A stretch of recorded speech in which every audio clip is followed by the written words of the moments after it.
morning student. Today we are going to start mathematics paper first, chapter first, mathematical logic. Mathematical logic मधले आपण statement and its truth value, logical connectives, compound statement, truth tables, statement patterns, logical equivalences, tautology, contradiction and contingency हे point काय केलेले आहेत आपण पाहिलेले आहेत. आज आपण स्टार्ट करणार आहोत क्वांटिफायर्स अँड क्वांटिफाईड स्टेटमेंट्स.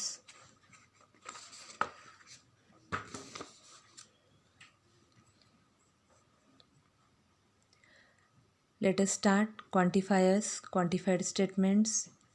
त्यानंतर हा जो काय पार्ट लिहिलेला आहे ड्युअल्स, हा पार्ट सिलेबसमधून कॅन्सल आउट केलेला आहे, हा ड्युअल्स. त्यानंतर negation of compound statement. First point आहे quantifiers and quantified statements. Let P, a statement P, there exists an even prime number in the set of natural numbers. And statement Q says that all natural numbers are positive. Here we define quantifiers. The words there exist and for all are called as quantifiers. These two statements contains the word there exist and all. The there exist and all, these are called as quantifiers. Here there exist is called existential quantifier and is denoted by symbol this. For all is called universal quantifier and is denoted by symbol this. Next point आहे quantified statement. Statements involving quantifiers are called as quantified statements. याच्यावरची आपण काही examples पाहिल्यानंतर हा point तुमच्या लक्षात येईल. तर quantifiers कशाला म्हणतात, अशा प्रकारचे स्टेटमेंट्स तुम्हाला दिलेले असणार आहेत की त्याच्यामध्ये there exist and for all असे वर्ड्स वापरलेले असणार आहेत. आणि हे असे वर्ड्स जे आहेत त्यांना आपण काय म्हणत असतो, क्वांटिफायर्स. त्यानंतर देअर एक्झिस्टला आपण म्हणणार एक्झिस्ट या वर्डपासून तयार झालेला existential quantifier. And for all, ह्या ऑल म्हणजे युनिव्हर्सल क्वांटिफायर. तर अशा युनिव्हर्सल क्वांटिफायर आणि एक्झिस्टेन्शियल क्वांटिफायरनी तयार झालेलं स्टेटमेंट म्हणजे त्याला आपण म्हणतो क्वांटिफाईड स्टेटमेंट. याच्यावरची काही एक्झाम्पल्स पाहणार आहोत. पहा, if A is equal to 1 2 3 4 5 6 7 हा एक सेट दिलेला आहे. Determine the truth value of the following. या ठिकाणी फर्स्ट एक्झाम्पल आहे there exist x belongs to A such that x minus 4 is equal to 3. या ठिकाणी ह्या सिम्बॉलला काय म्हणतात, there exist. There exist x belongs to A such that x minus 4 is equal to 3. म्हणजेच या ठिकाणी असं सांगितलेलं आहे की हे जे काय स्टेटमेंट आहे x minus 4 is equal to 3 हे स्टेटमेंट सॅटिस्फाय होतं एक्स बिलॉंग्स टू ए. असं एक्स बिलॉंग्स टू ए जे ह्या सेटमध्ये काय होत असते, एक्झिस्ट आहे. तर for x is equal to 7 x minus 4 is equal to 7 minus 4 is equal to 3. म्हणजे x minus 4 is equal to 3 याच्यामध्ये जर एक्सच्या ठिकाणी 7 आपण टाकलं तर हे इक्वेशन काय होत असते, सॅटिस्फाय होत असते. आणि एक्स इज इक्वल टू 7 हे ह्या सेटमध्ये एक्झिस्ट आहे. म्हणजेच there exist x belongs to A ही कंडिशन हे इक्वेशन सॅटिस्फाय करते. म्हणून त्याची ट्रूथ व्हॅल्यू आपण काय सांगणार, the given statement is true and it's truth value is T.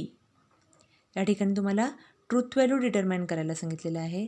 ह्या क्वांटिफायर कुठल्या प्रकारचं क्वांटिफायर वापरलेलं आहे त्याच्यावरून तुम्ही ठरवू शकता की दिलेलं स्टेटमेंट ट्रू आहे की false. Next example, for all X belongs to A X plus 1 greater than or equal to 3. या ठिकाणी क्वांटिफायर कोणतं वापरलेलं आहे? Universal quantifier. This universal quantifier denotes for all X belongs to A. म्हणजे A या सेटमधल्या each and every व्हॅल्यूसाठी दिलेलं statement हे सॅटिस्फाय होतं असं काय सांगितलेलं आहे? ह्या एक्झाम्पलमध्ये सांगितलेलं आहे. तर आपण हे खरंच सॅटिस्फाय होतं का नाही ते काय करणार आहोत? टॅली करून पाहणार आहोत आणि त्याच्यावरून त्याची काय होतं ते ट्रूथ व्हॅल्यू डिफाईन होणार आहे. तर या ठिकाणी for all X belongs to A म्हणून पहिला पॉईंट आपण घेतला. For x is equal to 1 दिलेलं गिवन स्टेटमेंट राईट डाऊन करून घ्यायचं. X plus 1 is equal to एक्सच्या ठिकाणी आपण 1 सबस्टिट्यूट करणार. तर 1 plus 1 is equal to 2 which is not greater than or equal to 3. तर 2 is not greater than or equal to 3 पण एक्झाम्पलमध्ये दिलेलं आहे greater than or equal to 3. आणि एक्झिस्टेन्शियल कोणतं आहे? Universal existential. म्हणजे पहिल्याच पॉईंटला हे दिलेलं स्टेटमेंट सॅटिस्फाय होत नाही. जर हे दिलेलं स्टेटमेंट ह्या क्वांटिफायर जो काही दिलेला आहे त्याच्यासाठी सॅटिस्फाय होत नसेल तर आपण लिहिणार therefore for x is equal to 1 x plus 1 greater than or equal to 3 is not true.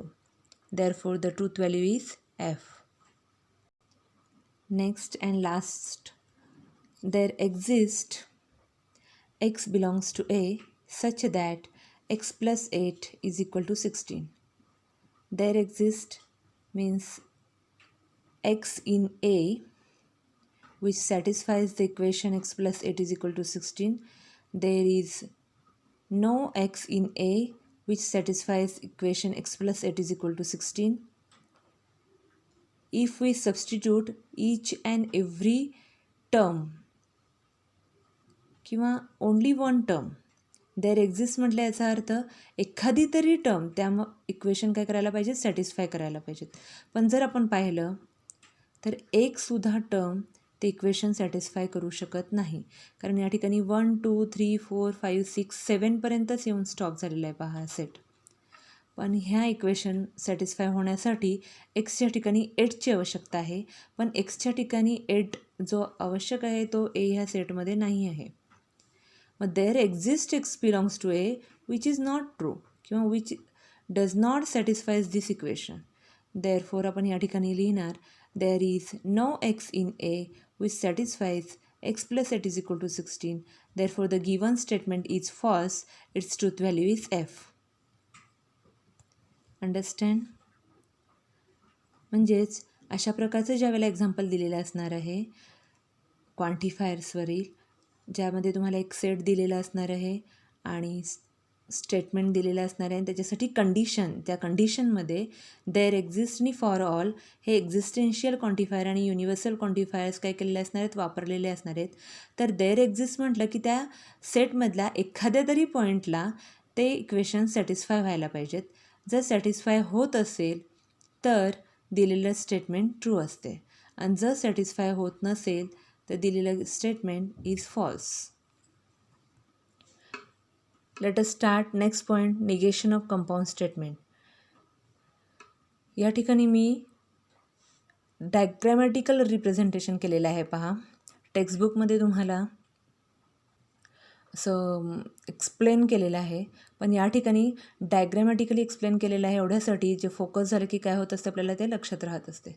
तर या ठिकाणी निगेशन ऑफ कंजंक्शन आणि निगेशन ऑफ डिसजंक्शन, आपल्याकडे लॉजिकल कनेक्टिव्स किती आहेत? 5. तर यामध्ये कंजंक्शन म्हणजे अँड हे connective, disjunction means or, conditional implication single arrow, biconditional double implication double arrow. तर या ठिकाणी आपण सुरुवातीला पाहणार आहोत निगेशन ऑफ कंजंक्शन. हा जो काही रूल आहे हा रूल लक्षातच ठेवायचा, ज्याच्यावरून आपल्याला काय करायचं आहे? एक्झाम्पल्स सॉल्व करायचे आहेत. तर या ठिकाणी निगेशन ऑफ कंजंक्शनचा रूल किंवा फॉर्म्युला म्हणता येणार आहे. त्या ठिकाणी negation of P and Q is equivalent to, हे 3 ज्या लाईन्स आहेत त्याला इक्विव्हॅलंट म्हणतात असं सांगितलेलं आहे पहा. Is equivalent to negation of P or negation of Q. To remember this, separate negation and असेल तर or. Conjunction means what? Two statements are joined by and connective. And this compound स्टेटमेंटचं negation find out करत असताना हा rule वापरायचा. जर या ठिकाणी ब्रॅकेटमध्ये अँड असेल तर सेपरेट निगेशन घ्यायचं त्या दोन्ही स्टेटमेंटचं आणि अँड असेल तर ऑर. त्यानंतर similar in case of disjunction, negation of P or Q, separate negation or असेल तर अँड. म्हणजे या ठिकाणी negation of P or Q which is equivalent to negation P and negation Q. त्यानंतर नेक्स्ट पॉईंट आहे negation of conditional implication. या ठिकाणी पहा, negation of P implies Q which is equivalent to P and negation Q. या ठिकाणी लक्षात ठेवण्यासाठी आपण असं म्हणू शकतो, P हे फर्स्ट स्टेटमेंट आहे, Q हे सेकंड स्टेटमेंट आहे. तर या ठिकाणी ट्रिक लिहिलेली आहे पहा. First statement and negation of second statement, जे P and negation Q, P which is a first statement, Q which is a second स्टेटमेंटचं निगेशन. मध्ये कनेक्टिव्ह कोणतं आहे? अँड आहे. To remember that we says P and negation Q means first statement and negation of second statement.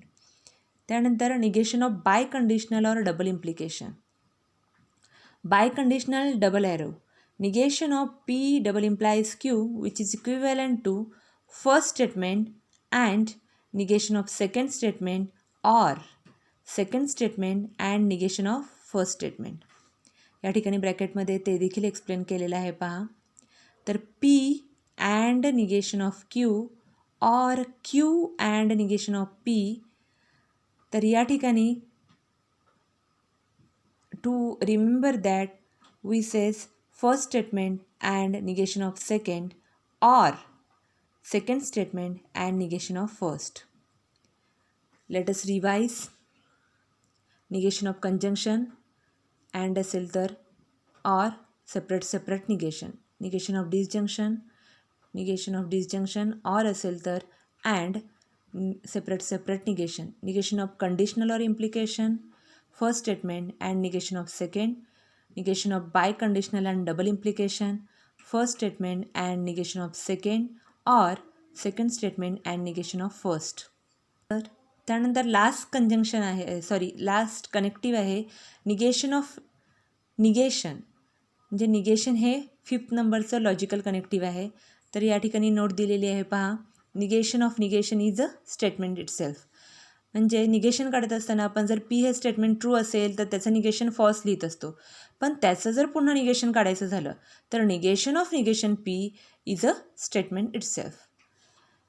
ह्या सगळ्या tricks लक्षात ठेवायच्या आहेत, ज्याच्यावरून आपल्याला नेक्स्ट लेक्चरला त्याच्यावरची एक्झाम्पल्स पाहायचे आहेत. Okay, thank you.